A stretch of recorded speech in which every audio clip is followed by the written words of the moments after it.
Hello ವಿದ್ಯಾರ್ಥಿಗಳೇ, ಈ ಒಂದು ವಿಡಿಯೋದಲ್ಲಿ ನಾವು BCom second semester SEP revised NEP syllabus ಏನಿದೆ, ಸೊ ಅದರಲ್ಲಿ ಇರುವಂತಹ ಒಂದು ಪದ್ಯ ಭೂ ಸ್ವಾಧೀನ ಕಾಯ್ದೆ. ಇದರ ಮೇಲೆ 5 ಅಥವಾ 10 ಅಂಕಕ್ಕೆ ಪ್ರಶ್ನೆ ಕೇಳಿದಾಗ ಯಾವ ರೀತಿ ಕೀ ಉತ್ತರಗಳನ್ನ ಬರೆಯೋದ್ರ ಮೂಲಕ ಪೂರ್ತಿ ಅಂಕಗಳನ್ನ ಗಳಿಸಬಹುದು ಅನ್ನೋದ್ರ ಬಗ್ಗೆ ಡಿಸ್ಕಷನ್ ಮಾಡೋಣ.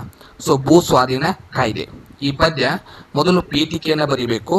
ಸೊ ಪೀಠಿಕೆಯಲ್ಲಿ ಏನು ಬರಬೇಕು ಅನ್ನೋದ್ರ ಬಗ್ಗೆ ಡಿಸ್ಕಷನ್ ಮಾಡೋಣ. ಮೊದಲನೇ ಪಾಯಿಂಟು ಈ ಪದ್ಯದ ಪರಿಚಯವನ್ನು ಮಾಡಬೇಕು. ಎರಡನೇ ಪಾಯಿಂಟು ಪ್ರಕೃತಿ ವಿಕೋಪಗಳ ಬಗ್ಗೆ ಬರೀಬೇಕು. ಮೂರನೇ ಪಾಯಿಂಟು ಹೇಗೆ ರೈತರು ಭೂಮಿಯನ್ನು ಕಳೆದುಕೊಳ್ತಾರೆ ಅನ್ನೋದ್ರ ಬಗ್ಗೆ ಬರೀಬೇಕು. ಸೊ ಪೀಠಿಕೆ ಈ ಒಂದು ಪ್ಯಾರಾಗ್ರಾಫ್ ನೀವು ಬರೆಯೋದ್ರ ಮೂಲಕ ಪಡ್ಕೋಬಹುದು ಮಾರ್ಕ್ಸ್ನ. ಭೂ ಸ್ವಾಧೀನ ಕಾಯ್ದೆ ಕವನವು ಬ್ರಹ್ಮ ಪರಿಣಾಮ ಎಂಬ ಆಕರ ಗ್ರಂಥದಿಂದ ಆಯ್ದುಕೊಳ್ಳಲಾಗಿದೆ. ಅಂದ್ರೆ ಈ ಭೂ ಸ್ವಾಧೀನ ಕಾಯ್ದೆ ಅನ್ನೋದೇನಿದೆ ಈ ಕವನವನ್ನ, ಸೊ ಯಾವ ಕವನ ಸಂಕಲನದಿಂದ ಆಯ್ದುಕೊಳ್ಳಲಾಗಿದೆ ಅನ್ನೋದನ್ನ ಪರಿಚಯ ಮಾಡಬೇಕು. ಕವನ ಸಂಕಲನದ ಹೆಸರು ಬ್ರಹ್ಮ ಪರಿಣಾಮ. ಈ ಕವಿತೆಯ ಲೇಖಕರು ರಾಜೇಂದ್ರ ಪ್ರಸಾದ್. ಈ ಪದ್ಯವನ್ನ ಬರೆದವರು ರಾಜೇಂದ್ರ ಪ್ರಸಾದ್. ಈ ಕವಿತೆ ರೈತರ ಬದುಕಿನ ಚಿತ್ರಣವನ್ನ ನೀಡುತ್ತದೆ. ಸೊ ರೈತರ ಜೀವನ ಹೇಗಿರುತ್ತೆ ಅನ್ನೋದ್ರ ಬಗ್ಗೆ ಈ ಪದ್ಯ ನಮಗೆ ತಿಳಿಸುತ್ತೆ. ಅವರ ಸುಖ ಯಾವಾಗಿರುತ್ತೆ, ಅವ್ರಿಗೆ ಕಷ್ಟ ಹೇಗೆ ಬರುತ್ತೆ, ಆ ಕಷ್ಟದಿಂದ ಅವ್ರು ಹೇಗೆ ದುಃಖಕ್ಕೆ ಈಡಾಗ್ತಾರೆ. ಈ ಕವಿತೆಯಲ್ಲಿ ರೈತರ ಬದುಕಿನ ಭೂತ, ವರ್ತಮಾನ, ಭವಿಷ್ಯತ್ ಬಗ್ಗೆ ತಿಳಿಸಲಾಗಿದೆ. ಮೊದಲು ಹೇಗಿತ್ತು, ಪ್ರಸ್ತುತ ಪರಿಸ್ಥಿತಿ ಹೇಗಿದೆ, ಭವಿಷ್ಯದಲ್ಲಿ ಅವ್ರ ಪರಿಸ್ಥಿತಿ ಏನಾಗುತ್ತೆ ಅದರ ಬಗ್ಗೆ ತಿಳಿಸಿದ್ದಾರೆ. ಮೊದಲು ರೈತ ಭೂ ಮಾಲೀಕನಾಗಿ ಬೆಳೆ ಬೆಳೆಯುವುದನ್ನು, ನಂತರ ಅತಿವೃಷ್ಟಿ, ಅನಾವೃಷ್ಟಿ, ಬರಗಾಲ, ಪ್ರಕೃತಿ ವಿಕೋಪ, ಪ್ರವಾಹ, ಜೀವನ ನಡೆಸುವುದರಲ್ಲಿ ಸಿಕ್ಕು ಕಷ್ಟಗಳನ್ನ ಅನುಭವಿಸೋದ್ರ ಬಗ್ಗೆ ಹೇಳುತ್ತೆ. ಸಾಲ, ಕಂದಾಯ, ಮನೆ ಖರ್ಚು, ಬಡ್ಡಿ ಇವುಗಳನ್ನು ತೀರಿಸಲಾಗದೆ ಉಳ್ಳವರ, ಸಾಹುಕಾರರ ಅಲ್ಪ ನೆಪಗಳಿಗೆ ಅಂದ್ರೆ ಹೆದ್ದಾರಿ ನಿರ್ಮಾಣಕ್ಕೋಸ್ಕರ, ಅದಿರು ಸಂಗ್ರಹಕ್ಕೋಸ್ಕರ ಮುಂತಾದ ಕಾರಣಗಳಿಗೆ ಸಿಕ್ಕು ಭೂಮಿ ಕಳೆದುಕೊಳ್ಳುವುದನ್ನ ಈ ಪದ್ಯ ಹೇಳುತ್ತೆ. ಇದಿಷ್ಟು ಪೀಠಿಕೆಯಲ್ಲಿ ನೀವು ಬರಿಬೇಕಾಗತ್ತೆ. ಮೊದಲು ರೈತರ ಭೂಮಿ ಭೂತ ಹಳೆದು ಮೊದಲು ಹೇಗಿತ್ತು, ಎಳ್ಳು, ಹುರುಳಿ ಮುಂತಾದ ಬೆಳೆ ಬೆಳೆದು ನಿಂತಿರುವಾಗ, ಅಂದರೆ ಹೊಲದಲ್ಲಿ ಎಳ್ಳು ಹುರುಳಿಯನ್ನು ಬೆಳೆ ಬೆಳೆದು ನಿಂತಿದೆ. ಹೂವು ಅರಳಿರುವಾಗ, ಹಕ್ಕಿ ಗುಂಪು ಕಲರವ ಹಾಡುತ್ತಿರುವಾಗ, ಸೂರ್ಯನ ಕಿರಣಗಳು ಹೊಲದ ತುಂಬೆಲ್ಲ ಬೆಳಕು ಚೆಲ್ಲುತ್ತಿರುವಾಗ, ತೆಂಗಿನ ಸಾಲು ಮರಗಳಲ್ಲಿ ಅಪ್ಪ ಬೆಳೆದ ಆಲದ ಮರ, ಮಾವ ಬೆಳೆದ ಮಾವಿನ ಮರ, ಅವ್ವ ಬೆಳೆದ ನೆರಳೆ ಮರ, ಅತ್ತೆ ಬೆಳೆದ ಹಲಸಿನ ಮರ, ಬಂಧುಗಳಂತೆ ಹಬ್ಬಿರುವ ಬೇವು ಹುಣಸೆ, ಸಂಸಾರದಂತಿರುವ ಸೀಗೆ ಜಾಲಿ, ಗೊಬ್ಬಳಿ ಬೆಳೆದು ನಿಂತಿವೆ.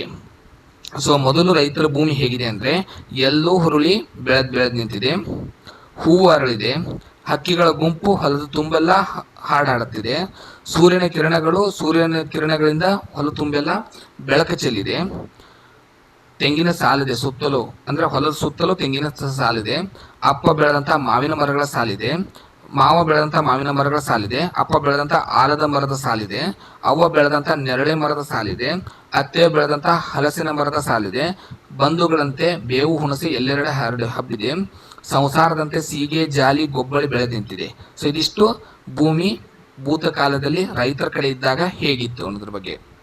ಇನ್ನು ಅವರಿಗೆ ಎದರಿಂದ ಕಷ್ಟ ಬರುತ್ತೆ, ಬರಗಾಲದಿಂದ. ಮಳೆ ಇಲ್ಲ, ಇದರಿಂದ ಬೆಳೆದ ಫಸಲು ಮಣ್ಣಾಗಿದೆ, ನಿಂತು ನೋಡಿದರೂ ತೇವವಿಲ್ಲ, ಇದರಿಂದ ಒಣಗುತ್ತಿದೆ ಬೆಳೆದ ಬೆಳೆ, ಬೆಳೆದರೂ ಬೆಳೆ ಉಣ್ಣಲು ಸಾಲುವುದಿಲ್ಲ, ಮನೆಯ ಖರ್ಚು, ಭೂ ಕಂದಾಯ, ಬೆಳೆ ಸಾಲ, ಇದರಿಂದಾಗಿ ಜೀವನದ ಬದುಕು ಪಾತಾಳವನ್ನ ಕಂಡಿದೆ. ಈಗೇನು ಹೇಳ್ತಾ ಇದ್ದಾರೆ ಅಂದ್ರೆ ವರ್ತಮಾನದ ಪರಿಸ್ಥಿತಿಯನ್ನ ತಿಳಿಸ್ತಾ ಇದ್ದಾರೆ. ಎಲ್ಲಿಯೂ ಕೂಡ ಮಳೆ ಆಗ್ತಾ ಇಲ್ಲ, ಬರಗಾಲ ಬಂದಿದೆ, ಬೆಳೆದಿಂದಂತ ಫಸಲೆಲ್ಲ ಏನಾಯ್ತಂದ್ರೆ ಈಗ ನೆಲವನ್ನು ಮುಟ್ತಾ ಇದೆ, ಅಂದ್ರೆ ಉದುರು ಹೋಗ್ತಾ ಇದೆ, ಎಲ್ಲಿ ಹುಡುಕಿದ್ರು ಒಂದು ಹನಿನೂ ತೇವ ಇಲ್ಲ, ಭೂಮಿ ಒಳಗೆ ಹಸಿ ಇಲ್ಲ, ಇದರಿಂದಾಗಿ ಬೆಳೆದ ಬೆಳೆ ಎಲ್ಲ ಹಾಳಾಗ್ತಾ ಇದೆ, ಅದು ಉಣ್ಣೋದಕ್ಕೂ ಸಾಲೋದಿಲ್ಲ, ಊಟಕ್ಕೂ ಸಾಲೋದಿಲ್ಲ, ಮನೆ ಖರ್ಚು ಹೇಗೆ ನಿಭಾಯಿಸೋದು, ಕಂದಾಯ ಟ್ಯಾಕ್ಸ್ನ ಹೇಗೆ ತುಂಬೋದು, ಸಾಲವನ್ನು ಹೇಗೆ ತೀರಿಸೋದು ಅನ್ನೋದು ರೈತನ ಚಿಂತೆಯಾಗಿದೆ. ಇನ್ನು ಸಾಹುಕಾರ ಈ ಪರಿಸ್ಥಿತಿಯನ್ನು ಹೇಗೆ ಉಪಯೋಗಿಸ್ಕೊಂತಾನೆ ಭವಿಷ್ಯದಲ್ಲಿ. ದುಡಿಯದೆ ಮತ್ತೊಬ್ಬರ ಹಣದಿಂದ ಶೋಕಿ ಮಾಡುವ ಸಾಹುಕಾರ ಬಡವರ ಮನಸ್ಸನ್ನು ನೋಯಿಸಿ ಕಾಸಿನ ಗಿಡವನ್ನು ಬಡವರ ಎದೆಯ ಮೇಲೆ ಬೆಳೆಯುತ್ತಾನೆ. ಸ್ವಲ್ಪ ಕೈಗೆ ಸ್ವಲ್ಪ ಜೇಬಿಗೆ ಹಣ ಉದುರಿಸಿ ಭೂಮಿ ಕಿತ್ತುಕೊಳ್ಳುತ್ತಾನೆ. ಎದುರು ಮಾತನಾಡಿದರೆ ಸಾಯಿಸುತ್ತಾನೆ, ಮಣ್ಣು ಮಾಡುತ್ತಾನೆ. ಮೊದಲನೇ ಮಾತಿಗೆ ಹೂತು ಗೊಬ್ಬರ ಮಾಡುವುದಾಗಿ ಬೆದರಿಕೆ ಹಾಕುತ್ತಾನೆ.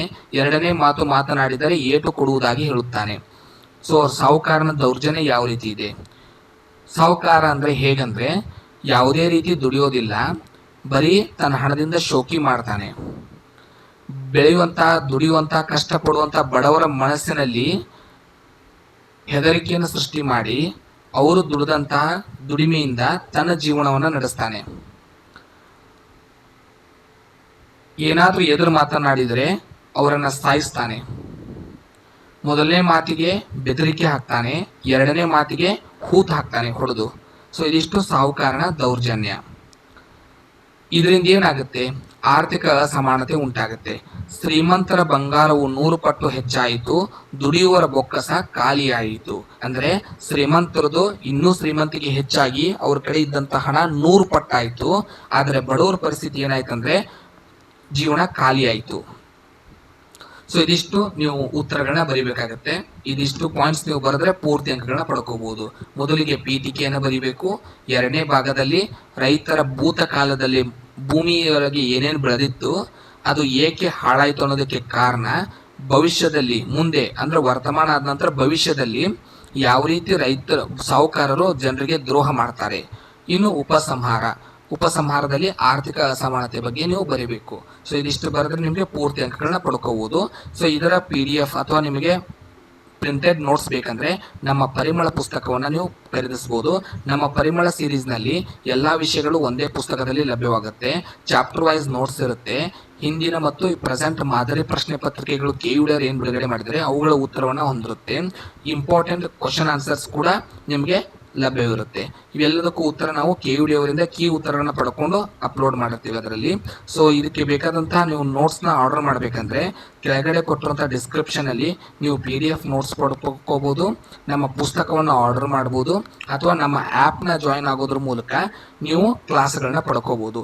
ಎಲ್ಲ ಸಬ್ಜೆಕ್ಟ್ನ ಕ್ಲಾಸ್ನ ನಾವು ನೀಟಾಗಿ KUD ಕೀ ಉತ್ತರಗಳನ್ನ ಅಪ್ಲೋಡ್ ಮಾಡಿರ್ತೀವಿ, ಇಂಪಾರ್ಟೆಂಟ್ ಕ್ವಶನ್ಗಳನ್ನ ಹಾಕಿರ್ತೀವಿ.